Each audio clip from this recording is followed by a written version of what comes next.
¿Cuál es el origen del universo? ¿Acaso tendrá fin? ¿Cuál es el sentido de la vida? ¿Hay un Dios? Si alguna vez te has hecho alguna de estas preguntas o otras similares, seguramente la filosofía no te resulte algo extraño. Es más, aunque a veces parece ser que la filosofía tiene fama de oscura o extraña, es algo que es natural al hombre. Por otro lado, concretar en qué consiste exactamente la filosofía no es algo que sea sencillo, debido a que en su afán por conocer la verdad y en criticar todo aquello que ya estaba establecido, también hace eso mismo con ella, y por lo tanto se suceden y se desarrollan diversas concepciones sobre lo que se entiende por filosofía. Encontramos 3 concepciones diferentes. La primera concepción de filosofía sería la filosofía como un saber que se encarga o se ocupa de aquellas materias que por su complejidad no se atreven o no abordan o no entran exclusivamente dentro del campo de una materia. Entonces, por ejemplo, el hecho de preguntarse cuál es el sentido de la vida, no habría ninguna ciencia que se pudiera ocupar exclusivamente de esta, por lo cual sería la filosofía la encargada de ocuparse de intentar descubrir en qué consiste. Como segunda concepción tenemos a la filosofía como ciencia suprema. Ciencia suprema no tanto porque sea la mejor o la más guay o la que más mola, que también, pero más bien por el hecho de que ha dado origen al resto de ciencias y de alguna manera es la garante de la fiabilidad y de que realmente esas ciencias respondan a un objetivo y utilicen un método concreto. Entonces, la filosofía da esa garantía de que la ciencia realmente o de que esa ciencia es tal. Y como tercer punto, y es un punto que actualmente se considera o se tiene bastante en cuenta, es entender la filosofía como una actitud crítica. Una actitud crítica tanto al conocimiento mismo como a la forma de conocer o a la forma de acercarse a cualquier tipo de conocimiento. Entonces, esa actitud crítica que nos sirve para la vida misma y que nos ayuda tanto a poder discernir realmente qué es cierto, qué no y formarnos nuestra propia opinión.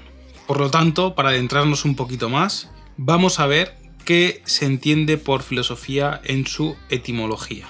Origen del término. El origen del término filosofía proviene del griego clásico, concretamente de la palabra filo y la palabra sofía. La palabra filo viene a significar como amor, ¿de acuerdo? Y la palabra sofía viene a significar algo así como saber o sabiduría. Por lo cual, la conjunción de estas dos palabras viene a llevar a cabo o a determinar la palabra amor por el saber y en su concepción filósofo, ¿vale? Que sería la persona que desarrolla esta actividad, sería amante de la sabiduría o amante del saber.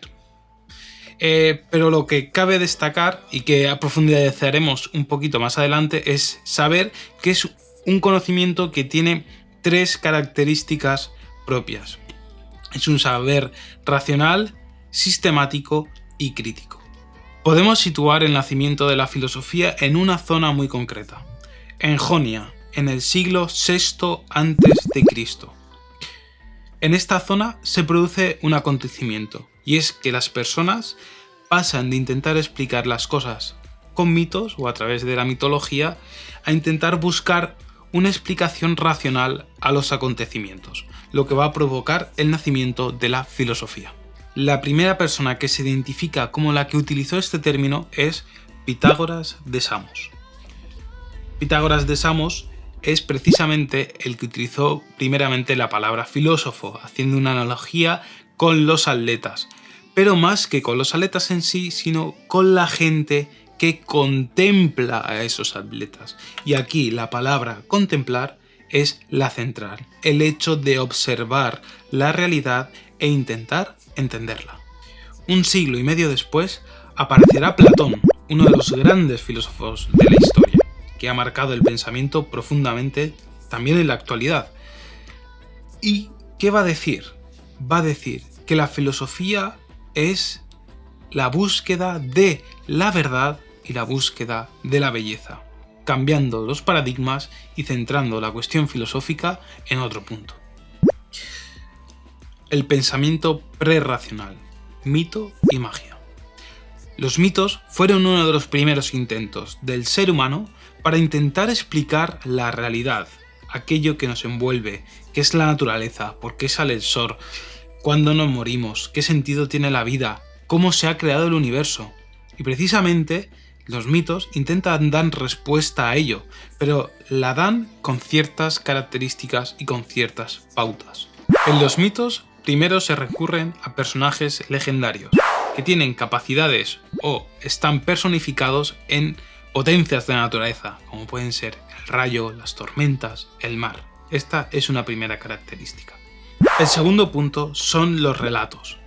A través de relatos se intenta explicar la realidad. Ahora bien, estos relatos, a pesar de que están basados en la observación de la naturaleza, son relatos que están inventados, son relatos imaginarios, que hacen un esfuerzo por intentar explicar cuestiones como puede ser el sentido de la vida humana, por qué sale el sol, por qué truena, cuestiones que ya hemos comentado antes. Tercer punto. El autor del mito suele ser siempre desconocido. Nos encontramos ante un autor desconocido. ¿Qué viene a decir esto o qué significa? Que el relato suele construirse de forma colectiva o se entiende que se ha construido de esta manera, haciendo y produciendo de esta manera un relato que en muchas ocasiones se transmite de forma oral y va variando, y cuando se hace de forma redactada tampoco o en muy pocas ocasiones se sabe quién es el autor de este, por lo cual autor desconocido, autor anónimo. Por último, tienen un carácter tradicional y acrítico. ¿Qué significa esto? Que como es un relato que se va pasando de padres a hijos, no es algo en lo que tú participes de forma activa o tú puedas aportar algo, debido a que precisamente es una tradición que se pasa de padres a hijos, lo que produce que tú simplemente lo aceptes y no puedas aportar nada al relato ya construido, sino simplemente asumir lo que ya hay. En este mundo al final prevalecen las explicaciones mágicas, míticas de la realidad. Y en este caso son los sacerdotes que a través de ciertos poderes mágicos son los que ponen en contacto a los humanos con las divinidades.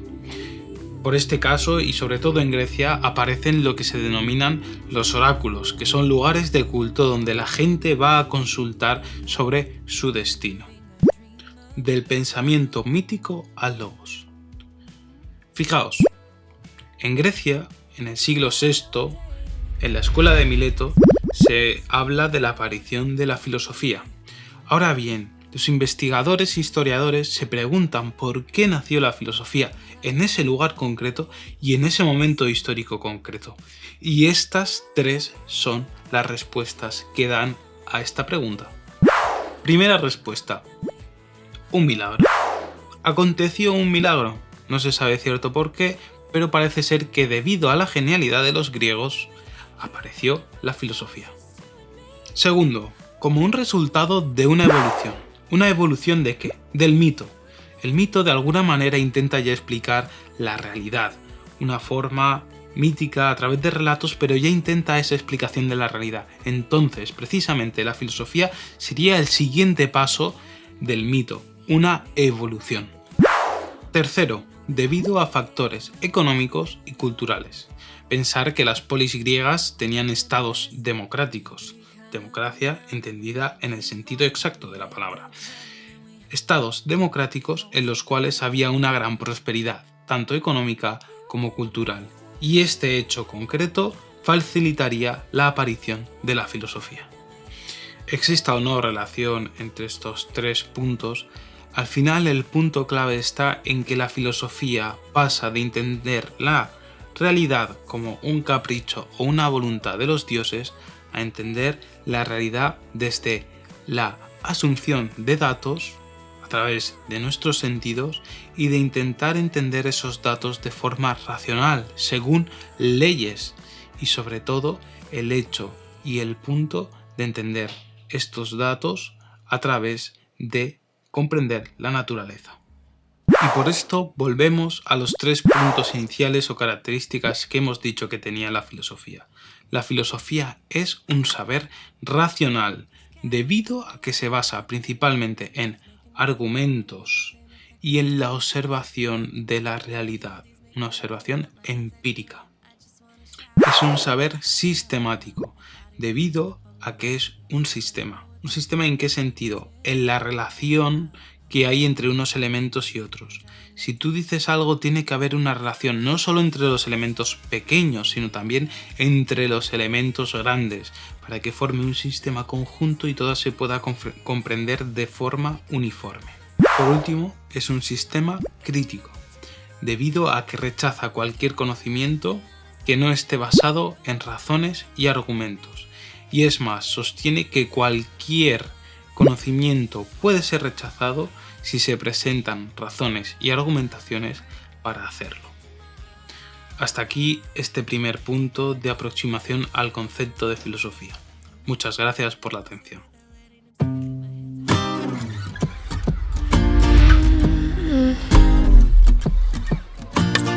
Wish I was above the center of attention.